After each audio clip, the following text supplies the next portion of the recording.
It doesn't matter how you add polynomials, right? For every polynomial, there is a negative polynomial. When you get a zero polynomial. What is a zero polynomial here? What is a zero in this set? P. What is a zero in this set? See, you know zero number, right? That is very clear. But what is a zero? If I say zero belongs to P, what is this zero actually?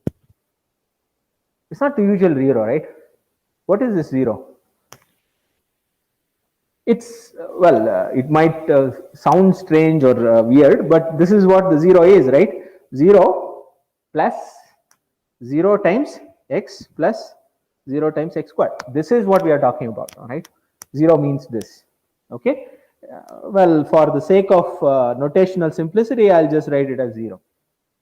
Okay, so I can multiply. So what do you mean by multiplying by 0? So there are two things here, right? So I can multiply a polynomial. Let's say I take a polynomial f of x in P. This is a second order polynomial, a0 plus a1x plus a2x squared, and I'll take a number in R, right? And I can multiply alpha times f of x. What is this? This is alpha a0 plus alpha a1 x squared plus alpha a2, sorry, alpha a1 x plus alpha a2 x squared. Now all these, alpha a0 is a number, alpha a1 is a number, alpha a2 is a number. So it's again a second degree polynomial. Therefore, it belongs to P, right? So that's how you have to interpret. You should be very careful on what is zero here, what kind of objects that you are considering, right? But with that in mind, you can still think of it as vectors, right? Is that clear, everyone?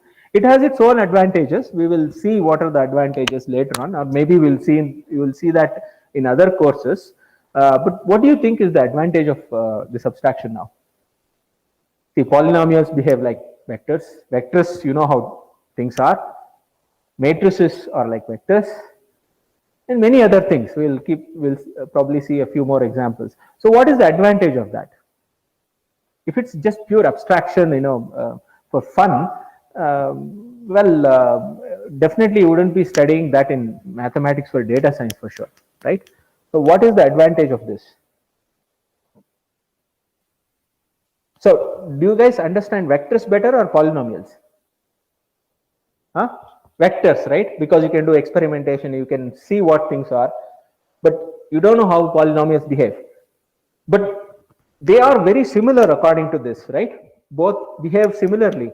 Therefore, if I have a question in polynomial, whatever, I can ask you a similar analogous question for vectors. See what is the solution, right? What is the answer? And then I can go back, right, and give a solution there. So in other words, it gives you a new perspective for a completely different problems, right? That's why people do abstraction. But what happens is, abstractions generally are boring, right? I mean, some strange object we can't feel, and engineers hate it, sometimes hate it, right? So, but it's quite useful. Okay. Any other questions? Fine. You understood what a vector is. If I ask you what is a vector space, you know what a vector space is. You have two objects here. The set V, which could be set of all polynomials, it could be set of all matrices of n cross n size, or it could be Rn, or it could be something else, right? We say that V is a vector space over R. So this is something that we always refer to, right? So whenever we talk about a vector space V, we say V over R, or V over C. This is complex numbers, okay? So what do you mean by that? This R here refers to the number that you take to elongate or compress or reverse the direction of a vector, right? Alpha times V. Or for example, the alpha that I have taken here, right? I have taken that from the real field. People call the real numbers as a field, okay? So don't worry about what do you mean by field? Okay, so or I can take that from a complex field, right? So of course it has a slightly different interpretation, but physically, but either I can choose R or C. Okay, is that clear? But if you look at any linear algebra textbook, they say vector space V over a field F. That's like even more generalization.